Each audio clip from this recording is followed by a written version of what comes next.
आमाशय पाचन क्रिया। मुख्य पाचन क्रिया नंबर 2 पर पढ़िए अपना आमाशय पाचन क्रिया कैसे होती है।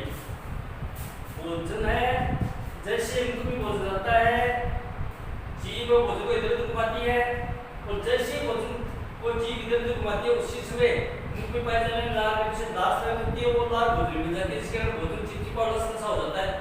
वो चिपचिपा और रसरसा भोजन है, वो उस भोजन को जीभ आगे दिखा मारती है, आगे दिखा देती है, और उस भोजन ग्रसनी में, ग्रासनाल में, और ग्रासनाल के बाद में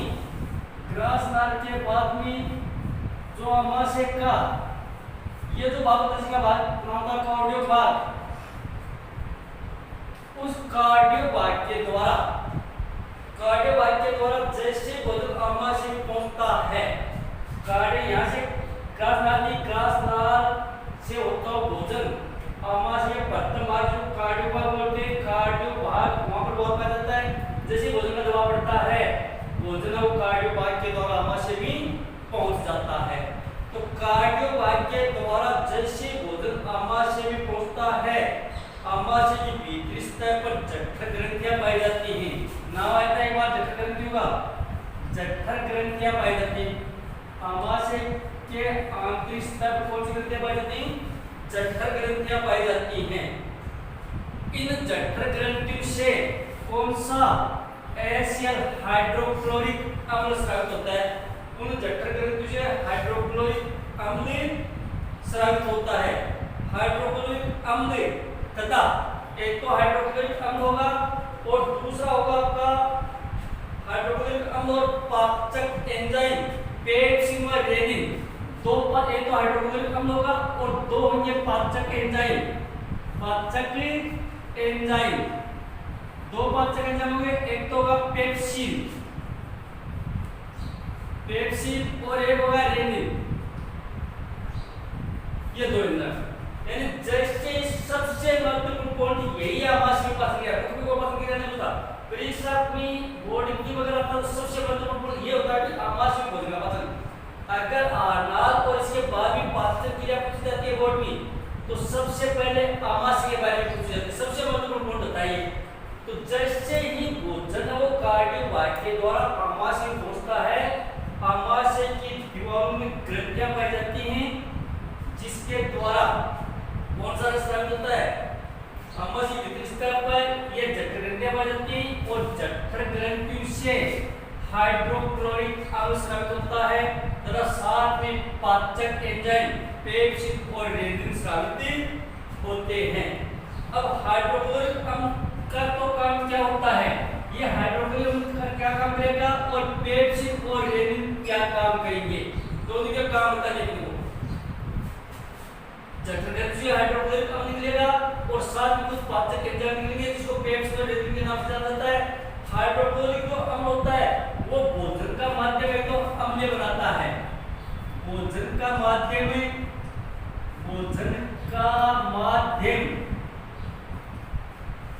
अम्लीय बनाता है तथा साथ ही क्या करता है? वह भोजन को सड़ने से बचाता है,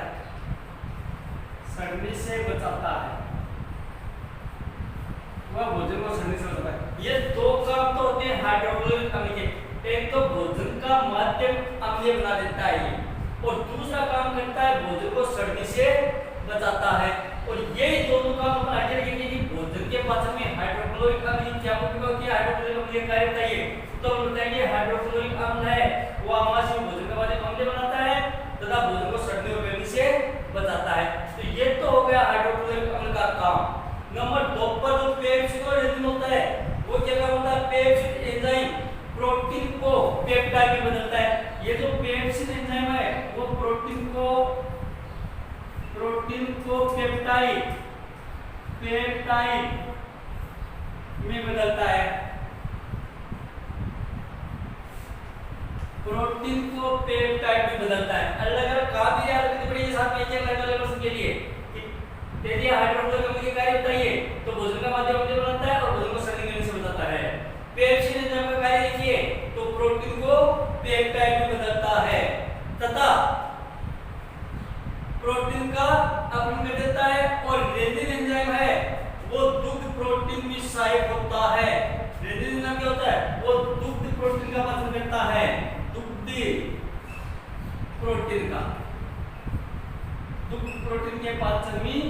सहायक होता है। तो ये दोनों के काम हो गए। पेप्सिन एंजाइम है वो प्रोटीन को पेप्टाइड में बदलता है, और रेनिन है वो दुग्ध प्रोटीन के पाचन में सहायक होता है, अर्थात केसिन को पैराकेसिन में बदलता है। केसिन को पैराकेसिन में बदलता है, ये काम होता है इसका। अब अगर छोटे वाला क्वेश्चन आ जाए कि रेनिन का मुख्य कार्य बताइए, तो रेनिन का या तो काम होता है दुग्ध प्रोटीन का पाचन में सहायक होता है, या फिर केसिन को पैराकेसिन में बदलता है, या फिर अगर इस तरह से भी प्रश्न दे सकता है कि केसिन को पैराकेसिन में बदलने वाले एंजाइम का नाम लिखिए, तो अपन बताएंगे क्या, रेनिन बताएंगे। ठीक है, तो जैसे ही भोजन है वो कार्डियोवाई के द्वारा आमाशय में जाएगा, आमाशय की भीतरी सतह पर अब या आंतरिक सतह पर अनेक जठर ग्रंथियां पाई जाती, इन जठर ग्रंथि से हाइड्रोक्लोरिक अम्ल स्रावित होता है, और साथ में पाचक एंजाइम फैट्स को रेनिन स्रावित होता है। अम्ल का मुख्य कार्य, हाइड्रोक्लोरिक अम्ल का मुख्य कार्य भोजन का माध्यम अम्ल बनाता होता है, भोजन को सड़े लोई से बताता है, और पेप्सिन का मुख्य कार्य प्रोटीन को पेप्टाइड में बदलना होता है, रेनिन का मुख्य कार्य केसिन को पैराकेसिन में बदलने का होता है। आमाशय की दीवार में स्रावित होने वाला श्लेष्मारस आमाशय की आंतरिक स्तर की अम्ल से रक्षा करता है। जो श्लेष्मारस निकलता है आंतरिक भाग से, वो श्लेष्मारस आमाशय की दीवार को अम्ल से रक्षा करने का अम्ल है, उजला देता है। तो श्लेष्मारस स्रावित होगा साथ में, और ये श्लेष्मारस है वो आंतरिक भित्ति की सुरक्षा करेगा, ताकि मनुष्य में अम्लता या एसिडिटी की मात्रा न बढ़ सके। इस तरह से भोजन आमाशय में 3 से 4 घंटे तक रुकता है। कितने समय रुकेगा? 3 से 4 घंटे तक रुकता आमाशय में। इसका मतलब ये हुआ कि आमाशय में भोजन का पाचन होने में 3 से 4 घंटे तक लग जाते हैं। इसके बाद में क्या होता है? इस तरह से भोजन आमाशय में 3 से 4 घंटे रुकता है। जैसे भोजन का पाचन शुरू होता है, उसी समय अंदर आमाशय की जैसे ही भोजन का पाचन शुरू होगा, उसी समय आमाशय की आंतरिक दीवारों से आमाशय रस स्रावित होता है। कौन सा रस होगा? आमाशय रस स्रावित होगा, आमाशय रस स्रावित होगा। यानी यहाँ तक बात हो गई। इसके बाद में आमाशय के आंतरिक स्तर पर अनेक श्लेष्मा ग्रंथियां पाई जाती है, जिससे श्लेष्मा रस स्रावित होता है, और वो श्लेष्मा रस है ताकि अम्ल बनता है आमाशय में, तो वो श्लेष्मा रस है वो आमाशय की आंतरिक सतह को अम्ल से बचाता है, ताकि मनुष्य में एसिडिटी या अम्लता की मात्रा न बढ़ सके। इस तरह से भोजन आमाशय में 3 से 4 घंटे तक रुकता है। जैसे भोजन का पाचन शुरू हो जाता है, आमाशय रस स्रावित होता है। आमाशय आंतरिक दीवार से क्या होगा? आमाशय रस स्रावित होता है। आमाशय रस में विभिन्न प्रकार के एंजाइम पाए जाते हैं, और आमाशय रस में क्या पाए जाते हैं? विभिन्न प्रकार के एंजाइम पाए जाते हैं। एक नाम रहा था ट्रिप्सिन, इमाइलेज और लाइपेज। तो ये तीनों एंजाइम यही से स्रावित होते हैं। एक होता है ट्रिप्सिन, जिनका काम लिखा था ट्रिप्सिन, एक इमाइलेज और एक लाइपेज। ये तीन एंजाइम आमाशय पसंद कितने आ गए? आमाशय रस में कौन से एंजाइम पाए जाते हैं? ट्रिप्सिन, इमाइलेज और लाइपेज, 3 एंजाइम पाए जाते हैं। तीनों का क्या काम होता है कि चर्चा की थोड़ी सी। तो क्या काम करते हैं तीनों? ट्रिप्सिन एंजाइम प्रोटीन का पाचन करता है। ये ट्रिप्सिन एंजाइम प्रोटीन का पाचन करेगा, प्रोटीन का पाचन। ये तो ट्रिप्सिन एंजाइम प्रोटीन का पाचन करेगा। इसके बाद में दूसरा जो होता है लाइपेज, जो एंजाइम होता है लाइपेज, वसा को वसीय अम्ल में बदलता है। ये वसा को वसीय अम्ल में बदलता है। ये वसीय अम्ल में वसा को वसीय अम्ल में बदलता है। और इमाइलेज एंजाइम होता है, इमाइलेज जो कार्बोहाइड्रेट को माल्टोस में बदलता है। कार्बोहाइड्रेट को माल्टोस में, जिनके अगर स्वाद मीठा होता है, माल्टोस में बदलता है। अब यहाँ पर तीन काम हो गए। जैसे भोजन का पाचन शुरू होता है, आमाशय के आंतरिक जोड़ से आमाशय रस स्रावित होता है। आमाशय रस में 3 एंजाइम पाए जाते हैं, ट्रिप्सिन, लाइपेज और इमाइलेज। ट्रिप्सिन का मुख्य कार्य प्रोटीन का पत्थर करना होता है, लाइपेज का मुख्य कार्य वसा को वसीय में बदलना होता है और इमाइलेज का मुख्य कार्य कार्बोहाइड्रेट को माल्टोज में बदलना होता है। इस तरह से आमाशय में अधिकांश भोजन का क्या होता है, पाचन हो जाता है। जैसे पाचन के बाद आमाशय की जोड़ में दाब पड़ता है, मतलब अगर पाचन के बाद जैसे दाब पड़ेगा तो इस पाइलोरी भाग के द्वारा भोजन है वो किस में आ जाएगा, छोटी आंत में आ जाएगा। यह आमाशय की पाचन क्रिया होती है। अब देखो कैसे लगी आमाशय की पाचन क्रिया को, कि जैसे भोजन कार्डियो भाग के द्वारा आमाशय में पहुंचता है उसी समय आमाशय की आंतरिक भित्ति में पाई जाने वाली जठरग्रंथि से क्या क्या स्रावित होता है, जठरग्रंथि से हाइड्रोक्लोरिक अम्ल और पाचक एंजाइम पेप्स और रेनिन का स्राव होता है। हाइड्रोक्लोरिक अम्ल का कार्य भोजन का माध्यम अम्लीय बनाना होता है तथा भोजन को सड़ने और गलने से बचाना होता है। पेप्स का मुख्य कार्य प्रोटीन को पेप्टाइड में बदलना होता है और रेनिन का मुख्य कार्य दुग्ध प्रोटीन के पाचन में सहायक होता है अर्थात केशिन को पेराकेशिन में बदलता है। इस तरह आमाशय भोजन 3 से 4 घंटे तक रुकता है। आमाशय की आंतरिक दीवारों पर श्लेष्मा ग्रंथियां पाई जाती हैं। उन श्लेष्मा ग्रंथि से श्लेष्मा रस स्रावित होता है। यह श्लेष्मा रस है वो आमाशय की आंतरिक जो दीवार होती है, भित्ति होती है, उसको अम्ल से सुरक्षा करता है ताकि मनुष्य में एसिडिटी और अम्लता की मात्रा न बढ़े। जैसे भोजन का पाचन शुरू होता है आमाशय में, आमाशय आंतरिक दीवारों पर जो आमाशय आंतरिक दीवार से आमाशय रस स्रावित होता है, उस आमाशय रस में 3 प्रकार के एंजाइम पाए जाते हैं, ट्रिप्सिन, इमाइलेज और लाइपेज। ट्रिप्सिन एंजाइम जो कि प्रोटीन का पाचन करता है, इमाइलेज एंजाइम कार्बोहाइड्रेट को माल्टोज में बदलता है और लाइपेज एंजाइम वसा को वसीय अम्ल में बदलता है। इस तरह से आमाशय में अधिकांश भोजन का पाचन हो जाता है और जैसे पाचन के बाद जैसे भोजन का पाचन हो जाएगा, पाचन के बाद आमाशय की में कर्मकुंडल पाया जाता है क्योंकि पेशी की थैली में संरचना होती है तो कर्मकुंडल पाया जाता है। जैसे ही भोजन का पाचन हो जाता है आमाशय की दीवार पर दबाव बढ़ेगा, दबाव बढ़ते ही पाइलोरी भाग का वाल खुलेगा और भोजन वो पाइलोरी भाग के द्वारा कहां पर आ जाएगा, छोटी आंत में आ जाएगा।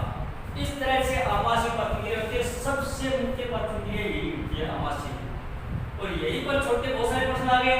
हाइड्रोक्लोरिक अम्ल का मुख्य काम आ गया, पेप्स एंजाइम का मुख्य काम क्या होता है, रेनिन एंजाइम का मुख्य काम क्या होता है, ट्रिप्सिन एंजाइम का मुख्य काम, लाइपेज एंजाइम का मुख्य काम और इमाइलेज एंजाइम का मुख्य काम। तो यह तो हो गई आपकी आमाशय में पाचन क्रिया। इसके बाद हम बात करेंगे छोटी आंत में पाचन क्रिया। छोटी आंत में तो भोजन का अधिकांश पाचन है वो आमाशय में हो जाता है। जैसे आमाशय पाचन हो जाएगा पाइलोरी भाग के द्वारा भोजन कहां पर आ जाएगा, छोटी आंत में आ जाएगा। अब छोटी आंत में भोजन का पाचन कैसे होता है, छोटी आंत में भोजन का पाचन कैसे होगा, आमाशय से पचित भोजन है, आमाशय से पचित भोजन, आमाशय से पचित भोजन, आमाशय से पचित भोजन पाइलोरी भाग के द्वारा 3 भाग होता है आमाशय के, ऊपर वाला भाग कार्डियो, बीच वाला फंडिस, ऊपर नीचे वाला पाइलोरी। तो पाइलोरी भाग के द्वारा भोजन वो छोटी आंत में आ जाएगा। यानी पचित भोजन है, भोजन का पाचन हो गया अधिकांश आमाशय में, तो आमाशय से पचित भोजन है वो पाइलोरी भाग के द्वारा छोटी आंत में प्रवेश करता है, छोटी आंत में आ जाएगा। अब छोटी आंत में क्या क्या होता है, छोटी आंत के आंतरिक सतह पर अनेक उभार पाए जाते हैं। छोटी आंत की जो आंतरिक सतह होती है उस पर अनेक उभार पाए जाते हैं, जिसका नाम हमने रसांकुल रखा था जब संरचना की थी, रसांकुल। यानी छोटी आंत की आंतरिक सतह पर अनेक अंकुलियों के समान उभार, जिस तरह ये उभार है इस तरह के उभार पाए जाते हैं जिनको रसांकुल कहते हैं। ये बात संरचना में कितने बनी, रसांकुल कहते हैं। इन रसांकुल में रुधिर कोशिकाओं का जाल बिछा होता है। इसमें क्या होता है, रुधिर कोशिकाओं का जाल बिछा होता है, रुधिर कोशिकाओं का जाल बिछा होता है, रुधिर कोशिकाओं का जाल होता है, रुधिर कोशिकाओं का जाल बिछा होता है। किसमें, इन रसांकुल में रुधिर कोशिकाओं का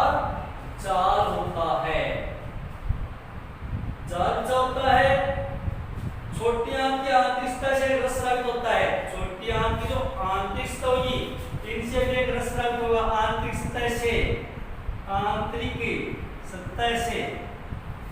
एक रस स्रावित होता है। आंतरिक सतह से रस स्रावित होता है जिसको क्या बोलते हैं, जिसे आंतरीय रस कहते हैं। इसको बोलते हैं आंतरीय रस।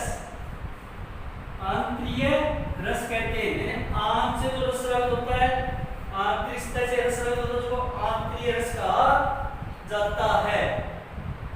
आंतरीय रस में विभिन्न प्रकार के एंजाइम स्रावित होते हैं। जो आंतरीय रस होता है उसमें विभिन्न प्रकार के एंजाइम होते हैं। विभिन्न प्रकार के एंजाइम कौन कौन से एंजाइम होंगे? इसमें विभिन्न प्रकार के एंजाइम स्रावित होते हैं, जैसे माल्टेज। एक एंजाइम कौन सा होगा? माल्टेज। एक तो होगा माल्टेज। क्या काम करता है माल्टेज? माल्टेज जो कि माल्टोज को ग्लूकोज में बदल देता है। माल्टेज का मुख्य कार्य होता है माल्टोज को ग्लूकोज में बदलना। ग्लूकोज में बदलना। माल्टोज को एक ग्लूकोज में बदल देता है। अब छोटा पर्सन माल्टेज का मुख्य कार्य बताइए, माल्टोज को ग्लूकोज में बदलना। दूसरा एंजाइम कौन सा स्रावित होता है? लैक्टेस। दूसरा एंजाइम होगा लैक्टेस। ये क्या काम करता है? लैक्टेस एंजाइम जो कि लैक्टोज को ग्लूकोज में बदल देता है। ये लैक्टोज को ग्लूकोज में बदलता है। लैक्टोज को ग्लूकोज बदलना। लैक्टोज को ग्लूकोज में बदलना। और अगला जो एंजाइम होगा वो कौन सा होगा? लैक्टोज को ग्लूकोज में बदलना। सुक्रोज। तीसरा होगा सुक्रोज। ये क्या करता है? सुक्रोज एंजाइम जो कि सुक्रोज को ग्लूकोज में बदल देता है। ये सुक्रोज को ग्लूकोज में बदलेगा। सुक्रोज को ग्लूकोज में बदलना। ये तीन एंजाइम स्रावित होंगे। तो जैसे ही पचित भोजन है वो आमाशय के पाइलोरी भाग के द्वारा छोटी आंत में प्रवेश करता है। छोटी आंत की आंतरिक सतह पर गुहार पाए जाते हैं, जिसको रसाकुल कहते हैं। रसाकुल में दीर्घों का जांच चलता है। आंतरिक सतह, छोटी आंत की आंतरिक सतह से आंतरिक रस स्रावित होता है, जिसमें विभिन्न प्रकार के एंजाइम पाए जाते हैं, जैसे माल्टेज जो माल्टोज को ग्लूकोज में बदलता है, लैक्टोज जो लैक्टोज को ग्लूकोज में बदल देता है, सुक्रोज जो सुक्रोज को ग्लूकोज में बदल देता है। लाइपेज जो कि वसा का वश्य अम्ल में बदल देता आदि एंजाइम स्रावित होते हैं। तो तीन तो मुख्य और एक होता है लाइपेज। एक होता है लाइपेज जो क्या काम करता है? ये तीन छोटे से तीन मुख्य होते हैं, माल्टेज, लैक्टोज और सुक्रोज। इसके अलावा कौन सा होता है? लाइपेज होता है। लाइपेज जो कि वसा को वसीय अम्ल में बदल देता है। पहले आता वसा को वसीय अम्ल में, वसा को वसीय अम्ल में बदल देता है। वसा को वसीय अम्ल में बदल देता है। आद्य एंजाइम स्रावित होते हैं। छोटी आंत ही पचित भोजन का अवशोषण किया जाता है। लेकिन छोटी आंत के द्वारा ही पचित भोजन का अवशोषण होता है।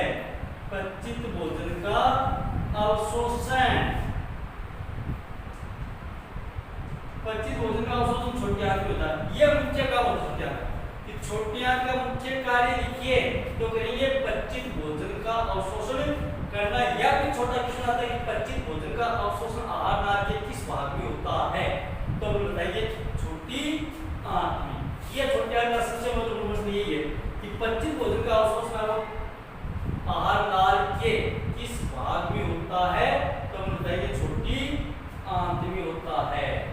छोटी आंत पचित भोजन को अवशोषित करके, छोटी आंत पचित भोजन को अवशोषित करके प्रत्येक कोशिका तक पहुंचाती है, जहां इसका उपयोग ऊर्जा प्राप्त करने में किया जाता है, जैविक क्रिया को संपन्न करने में किया जाता है तथा उत्पादों का निर्माण करने में किया जाता है। ये कार्य है कि छोटी आंत द्वारा पचित भोजन का अवशोषण करने के बाद विभिन्न अंगों तक पहुंचा दिया जाता है, जिसका उपयोग विभिन्न प्रकार जैविक क्रियाओं को सफल करने में, ऊर्जा उत्पन्न करने में, उत्तकों का निर्माण करने में, कोशिकाओं का निर्माण करने में किया जाता है। ये पाचन क्रिया होती है छोटी आंत की। कैसे लिखेंगे कि 25 आमाशय से पचित भोजन, जैसे पाइलोरी भाग के आमाशय पचित भोजन है वो पाइलोरी भाग के द्वारा छोटी आंत में प्रवेश करता है। छोटी आंत की आंतरिक सतह पर अनेक भार पाए जाते हैं, इसको रसांग कहते हैं। रसांग में द्वितीय कोशिकाओं का जाल अच्छा होता है, ठीक है। और आंतरिक सतह पर छोटी आंत की आंतरिक सतह से आंतरिक रस रक्त होता है। आंतरिक से विभिन्न प्रकार के एंजाइम पाए जाते हैं, जैसे माल्टेज, लैक्टोज और सुक्रोज। माल्टेज का मुख्य कार्य माल्टोज को ग्लूकोज में बदलना होता है, लैक्टोज का मुख्य कार्य लैक्टोज को ग्लूकोज में बदलना होता है और सुक्रोज का मुख्य कार्य सुक्रोज को ग्लूकोज में बदलना होता है। इसके अलावा लाइपेज एंजाइम में शामिल होता है जो कि वसा कोशीय अम्ल में बदलता है। इस तरह से छोटी आंत के द्वारा पचित भोजन का अवशोषण कर लिया जाता है। छोटी आंत पचित भोजन का अवशोषण करके उस पचित भोजन को शरीर के विभिन्न अंगों तक पहुंचाती है, जहां पर इस भोजन का उपयोग ऊर्जा उत्पादन करने में किया जाता है, अनेक प्रकार विभिन्न प्रकार के जैविक क्रियाओं को संपन्न करने में किया जाता है, नए नए उत्तक बनाने में किया जाता है और नए नए कोशिकाओं में बनाने में इसका उपयोग कर लिया जाता है। फिर अब बड़ी आंत में, यहाँ पर जरा पाचन क्रिया देगी बड़ी आंत में। यहाँ पर हम बड़ी आंत लिखेंगे, लगभग पाचन और बड़ी आंत उसमें आमाशय में जाता है और फिर पचित भोजन का अवशोषण छोटी आंत में कर लिया जाता है। बड़ी आंत में क्या पाचन क्रिया होती है? छोटी आंत में पचित भोजन का अवशोषण होने के बाद छोटी आंत में पचित भोजन का आमाशय पाचन हो गया और छोटी आंत के द्वारा इसका अवशोषण कर लिया गया। तो छोटी आंत में भोजन का अवशोषण होने के बाद जो अपचित भोजन बचता है, पचित भोजन का अवशोषण छोटे आंत के लिए, इसके बाद जो अपचित भोजन बचेगा, अपचित भोजन बचेगा वो बड़ी आंत में प्रवेश करता है। तो छोटी आंत में भोजन का अवशोषण होने के बाद जो अपचित भोजन बचता है वह बड़ी आंत में प्रवेश करता है, वो बड़ी आंत में चला जाएगा। बड़ी आंत के आंतरिक सतह पर भार पाए जाते हैं। बड़ी आंत के आंतरिक सतह जिस तरह से छोटी आंत में भार पाए जाते हैं इसी तरह से बड़ी आंत में भी भार पाए जाते हैं। बड़ी आंत का जो मुख्य कार्य होता है वो बड़ी आंत का मुख्य कार्य है अपचित भोजन में से, जो अपचित भोजन है उस अपचित भोजन में से जल का अवशोषण करना। अवशोषण ये मुख्य काम होता है बड़ी आंत का। अपचित पचित जो भोजन होता है वो छोटी आंत द्वारा अवशोषण किया जाता है। इसके बाद में जो अपचित भोजन बचता है वो बड़ी आंत में प्रवेश करता है। बड़ी आंत में जब भार पाए जाते हैं, बड़ी आंत का मुख्य कार्य अपचित जो अपचित भोजन है उस अपचित भोजन में से जल का अवशोषण करना होता है तथा अपचित भोजन का उत्सर्जन करना होता है। ये दो मुख्य काम होते हैं। एक जो अपचित भोजन है उस अपचित भोजन में से जल जो पानी आ गया, जल आ गया, उस जल का अवशोषण करने का मुख्य कार्य बड़ी आंत में होता है तथा जो अपचित भोजन है उसका उत्सर्जन करना होता है। इसके बाद जो अपचित और अपशिष्ट पदार्थ होते हैं, यानी पानी का अवशोषण कर लिया, इसके बाद में जो अपचित और अपशिष्ट पदार्थ होते हैं वे मूलाशय में प्रवेश कर जाते हैं। क्योंकि बड़ी आंत के बाद मूलाशय आता है, वो मूलाशय में प्रवेश कर जाते हैं। वो क्या कर जाएंगे? मूलाशय में प्रवेश कर जाएंगे। मूलाशय जब अपशिष्ट पदार्थ से पूरा भर जाता है तो उसी द्वार में दबाव पड़ता है जिससे संकुचन होता है। फलस्वरूप पूरा द्वार के द्वारा अपशिष्ट पदार्थ का त्याग कर दिया जाता है। ये होता है बड़ी आंत में कोई पाचन क्रिया नहीं होती है कि छोटी आंत से अपशिष्ट भोजन से बड़ी आंत में प्रवेश करता है,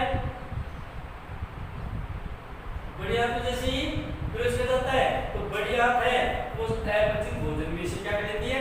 जल का अवशोषण कर देती है। इसका मुख्य कार्य होता है जो अपचित भोजन होता है वो छोटी आंत से बड़ी आंत में प्रवेश कर जाता है। बड़ी आंत में भार पाए जाते हैं और बड़ी आंत का मुख्य कार्य होता है अपचित भोजन में से जल का अवशोषण करना। अपचित भोजन में से जल का अवशोषण करना तथा अपशिष्ट का उत्सर्जन करना होता है। इसके बाद जो अपचित अपशिष्ट पदार्थ होते हैं वो मूलाशय में चला जाते हैं। मूलाशय जब अपशिष्ट पदार्थ से पूरा भर जाता है तो दीवारों पर दबाव पड़ता है और फिर मलद्वार के द्वारा अपशिष्ट पदार्थ का उत्सर्जन कर दिया जाता है। ये पहला काम। इसके बाद में आगे चौथा प्रश्न है कि शाकाहारी लंबी छोटी आंत पाई जाती है। शाकाहारी जंतुओं की आंत है वो क्या होती है? शाकाहारी जंतुओं में मांसाहारी जंतुओं की अपेक्षा छोटी आंत की आवश्यकता होती है। क्यों? क्योंकि सेलुलोज का पाचन, शाकाहारी जंतु सेलुलोज का पाचन करते हैं, सेलुलोज का पाचन छोटी आंत में होता है। इसके बाद जो अगला प्रश्न आएगा हमारे आमाशय में HCl की भूमिका। अब ये भाई है कि आमाशय में HCl की क्या भूमिका होती है? आमाशय में हमारे आमाशय में HCl की क्या भूमिका है? प्रश्न या फिर दूसरा प्रश्न आता है कि HCl के कार्य बताइए। हाइड्रोक्लोरिक अम्ल के कार्य बताइए। क्या काम होते हैं हाइड्रोक्लोरिक अम्ल के? हाइड्रोक्लोरिक अम्ल के कार्य बताइए। तो पहला काम, दो काम तो पढ़ साल पढ़े आप कि हाइड्रोक्लोरिक अम्ल है वो आमाशय भोजन का माध्यम अम्ल बनाता है। पहला काम बताइए, आमाशय भोजन का माध्यम क्या बनाता है? अम्ल बनाता है। अभी आया था आमाशय में ये होती कि भोजन का माध्यम अम्ल बनाता है। और नंबर दूसरा, हाइड्रोक्लोरिक अम्ल भोजन को सड़ने से बचाता है। दो काम था। या तीसरा जो काम होता है वो अम्ल भोजन को जीवाणु रहित करता है, जीवाणु को मार देता है। तो पहला काम होता है भोजन का माध्यम अम्ल बनाता है। दूसरा जो काम होता है वो होगा भोजन को सड़ने से बचाता है। तीसरा जो काम होगा वो होगा भोजन को जीवाणु रहित करता है। और चौथा जो काम होगा वो अम्ल प्रोटीन पाचक एंजाइम पेप्सिन को स्रावित करता है। पेप्सिन ये से निकला था और केसिन है, पेप्सिन को स्रावित करता है। और पेप्सिन एंजाइम है वो एंजाइम को क्रिया करने, अम्ल पेप्सिन एंजाइम को क्रिया करने के लिए तैयार करता है। तो कितने काम हो गए? नंबर 1 हाइड्रोक्लोरिक अम्ल है वो आमाशय भोजन का माध्यम अम्ल बनाता है। दूसरा भोजन को सड़ने से बचाता है। तीसरा भोजन को जीवाणु रहित करता है। पेप्सिन एंजाइम को स्रावित करता है और अम्ल वो पेप्सिन एंजाइम को क्रिया करने के लिए तैयार करता है। इसके बाद जो अगला एक प्रश्न और आएगा वो प्रश्न होगा आपका भोजन के पाचन में लार की भूमिका क्या है? भोजन के पाचन में लार की क्या भूमिका होती है या फिर लार के कार्य बताइए। बात आई थी एक दिन लार के कार्य होते हैं। 2-3 काम तो यही पढ़ लेते हैं अपनी बुक में। लार के कार्य बताइए। प्रश्न है कि भोजन के पाचन में लार की क्या भूमिका है या लार के कार्य बताइए। लार के क्या काम होते हैं? तो पहला काम लार का, लार से सब लार मुख गुहा को नम बनाए रखती है। आई थी बात कि मुख गुहा को नम बनाए रखती है। ये तो पहला काम इसका कि मुख गुहा को नम बनाए रखती है। दूसरा जो काम होता है लार भोजन को नम बनाने और पिघलने में सहायता करती है। तो लार मुख गुहा को नम बनाए रखती है। लार भोजन को नम बनाए रखने में सहायक होती है, भोजन को नम बनाती है। लार भोजन को चिपचिपा व रसरसा बनाती है। और लार भोजन में उपस्थित मंड का आंशिक रूप से पाचन करती है। तो वही काम जो हमने पढ़ गए हैं कि लार है वो मुख गुहा को नम बनाए रखता है। लार भोजन को नम बनाने में सहायक होता है, भोजन को चिकना और रसरसा बनाता है और भोजन में उपस्थित मंड का आंशिक रूप से पाचन करता है। ये लार के मुख्य काम होते हैं।